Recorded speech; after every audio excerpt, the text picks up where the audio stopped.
Well, I guess I'll start with, when I was a child, I guess I was born a seeker because I was always wondering why we're here, what's really going on. I felt often like I didn't, like I came from some other planet and that everybody else seemed to be functioning and knowing what's going on, and I just didn't exactly get it. I remember as a small child thinking that we were here to love each other. And then when people would be arguing or discussing things that had nothing to do with that, I thought, well, what are they doing? You know, don't they get it? We're just all here just to love each other. But as I grew up, I kind of more or less forgot about that, I guess. And but I was always, my mother was an atheist. She brought us up not to have any religion at all. She thought religion was hypocritical and that it was sort of a crutch, and she would say, well, if you need a crutch, then you need to use a crutch, but she felt that, you know, it was the kind of thing that people would use for ego. You know, if I'm part of this group, I'm better than people who are part of that group, and that's what she thought of religion, and she would have nothing to do with it. She said, and people would tell her, you know, but you've got to teach your children some religion, even if they don't choose it when they grow up. And she said, no, I don't. I can teach them good values and kindness and tolerance and all that. So that's how we grew up. My father pretty much went along with that. And my father was very much a seeker also. He was a scientist and an inventor, and he was always trying to figure out, you know, what are we doing here and how do things really work and what's at the source of everything. Not in a religious way at all, but more like a scientific way, but with his heart in it. And my mother was always like, well, what do you care why we're here for? Just live for today. And I thought she was kind of certainly not a spiritual person, not that I even had that name for it then. I thought my father was much more spiritual, but anyway, so I grew up like that, but I was always going to church with friends and looking into different things. And then as I got to be an older teenager, I found one thing after another, and a young adult, found one thing after another to believe in. And I'd get all excited about it, and I thought, well, this is it, I found it, and I want to tell everybody about it. And then after a little while, somehow it just wouldn't quite hold up. So I was pretty discouraged with all that, and I certainly didn't want to keep doing that because it was painful. And anyway, about 1971, I had 2 children at the time. I now have 3 that are all grown. But so in 71, I met my friend Jean, and we became fast friends. We met at an Eastern Studies group at a Unitarian church. And she knew a lot about Eastern stuff. She had grown up Catholic, and she felt like one of those recovering Catholics. And we then got into a parapsychology study group with a woman, Helen Wambach, and that was all exciting to learn all about parapsychology. And we did that together, Jean and I, and then someone gave her the book, Listen Humanity, which is a whole nother little story, but I won't tell it now. And she went on fire. She said, oh my God, this one knows what all those other ones are trying to say, and he knows it directly. In every paragraph, he says more and more truth than can be found in whole books of lots of other people. So I was excited. She would call me literally sometimes 15 times a day. And I recognized, my mother had mentioned Nair Baba once, and I saw his picture in Be Here Now, Ram Dass's book, and a drawing of him, and I said to myself, oh, my mother mentioned him once, but it meant nothing to me at the time. I didn't remember what she had said, and I had no, you know, reaction really. And then when Jean was reading Listen Humanity and telling me all about it, I said, well, yeah, my mother mentioned him once, and he's in Ram Dass's book Be Here Now, but it still didn't mean anything to me. She would call me sometimes literally 15 times a day with the next exciting installment of what she was reading and understanding it from Listen Humanity. And then over the years I went to some Baba meetings in New Jersey and a couple of Northeast gatherings, and things like that. And then in 1979, we came together our 5 children to the center in Myrtle Beach, and stayed together in the Lantern, and it was quite a visit. And I remember standing at Baba. There was like a big picture of Baba on the wall, and I would stand in front of it, and I would feel myself being pushed away from it and pulled into it. And I thought, what is this, But I still was resisting believing in him after all this time and reading and going to meetings and everything else. But then in 1981, we went to India, and while I was there, now that's a whole nother story too of the trip and how that all happened, but that's for another day. And anyway, I got to India, and I still had a little bit of resistance, even though Baba was making it quite obvious that he was running things. And anyway, one day in Mandalay Hall, Mani, Baba's sister, asked me, who is your link to Baba? And I said, my link to Baba? I don't know if I have a link to Baba. And I thought, it seemed like an odd question. I hadn't heard that asked before. And so I said to her, well, I don't know if I have a link. I said, I guess if I have a link to Baba, it's Jean.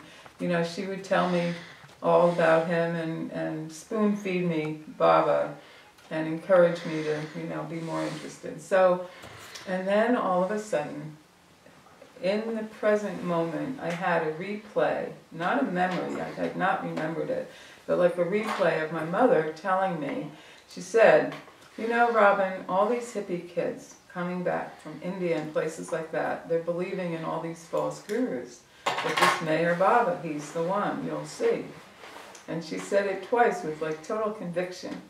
And I said, Mom, I could see me saying something like that to you, but I know you would never believe in such a thing. What in the hell are you talking about? And she said, I know, but you'll see, he's the one. And that was it, and it never meant anything. I never remembered it until Mani asked me. And now I'm like back in the moment with Mani. I said, my God, my mother is the first one that mentioned Baba to me, but she's like the last person in the world that would be a link for me to anything like this. And she said, oh, that's nice, dear. And when I was leaving India, the last time I saw Mani, she said, now you say hello to my sister for me. And I said, what? She says, your mother. So when I got back home from India, I talked to my mom and I told her what she had said and what I said. Now I remember it forever. And I said, do you remember that? And she said, well, I guess I sort of do. And I said, but how did you come to say it? And with conviction. She said, oh, I don't know. Somebody must have shown me a picture that day or mentioned him or something. And I thought, wow, it was weird. Meanwhile, while I was in India, one day I walked up the hill by myself to the tomb in the afternoon. And as I was walking up the hill, I had had experiences, glimpses, I guess to call them. And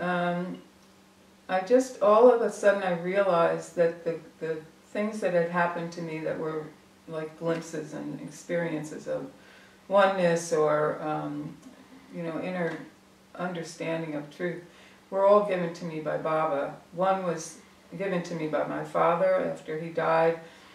He came to me with my uncle who was alive at the time, and it's like there's no way to put it into words, but it was sort of like they put me behind his eyes and I was able to see that there is a profound, great purpose to existence, and that every single thing that happens in every single moment is exactly perfect in order to fulfill the purpose of why we're here. And it was the most real thing I ever experienced in my life. It didn't fit in with, much, and I couldn't really tell people about it. The few people I tried to tell would get angry, or they'd say, well, what about Hitler? And how can you say it's perfect and you wouldn't need to change anything? And it was like, now I think a lot of people get that much more, but at the time, this was like 1965, or 66 actually, the end of 66, when he died. And people, I just couldn't share it with anybody. And then I had other experiences in churches and things like that. But anyway, so I was walking up the hill, and it was like Baba was obviously the one that had really given me these experiences. And so then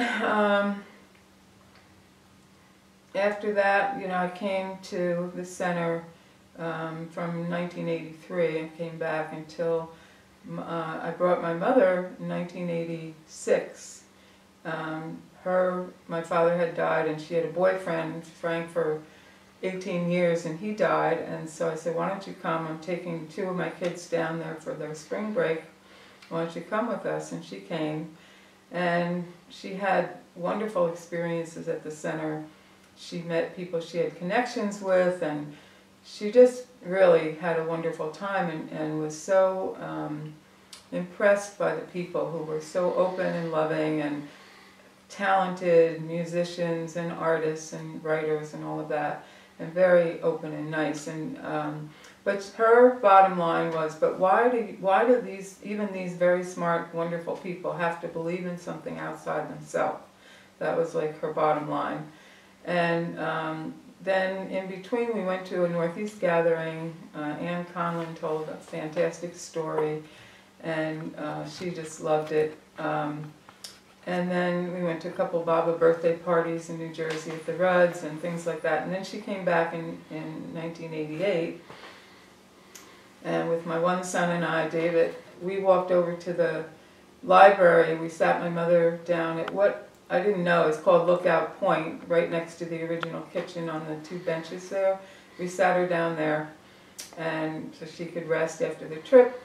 And when David and I came back from the library, she jumped up. She said, "Robin, you won't believe what happened to me." I said, "What happened?" She said, "Well, I was just sitting here looking at the trees and the water, and I know there's a God, and I know Mayor Bob is the God man." And so right after that happened, Jane Brown, who she knew already a little bit, came up to her and she told her about it. Then Kitty and Jane Haynes drove up behind her. And Jane Brown said, "Go tell them what happened." So she walked over to them and told them. She said to them, "Oh my goodness, I guess Bob has been hidden deep, deep within me all this time, and now I guess maybe I'm ready for him." And Kitty says, "Oh no, darling, now he's ready for you." And Jane Haynes said to her, "Oh, this must be making Robin really happy." And when my mother told me that, I just started bawling. I was so happy. I just couldn't believe it. And then after that, we came every year. We came once or twice, and we came to Kitty's last 2 birthday parties, which were wonderful. And since then, I've just been coming here, and I had no intention of moving here. But in 2011, my husband and I were here in October, and it's a long story, but we just all of a sudden bought this little house in Briarwood across the street from the center. And then had to go home, and I had to retire. My husband had to sell a business, which was a big deal. And then we moved in 2014.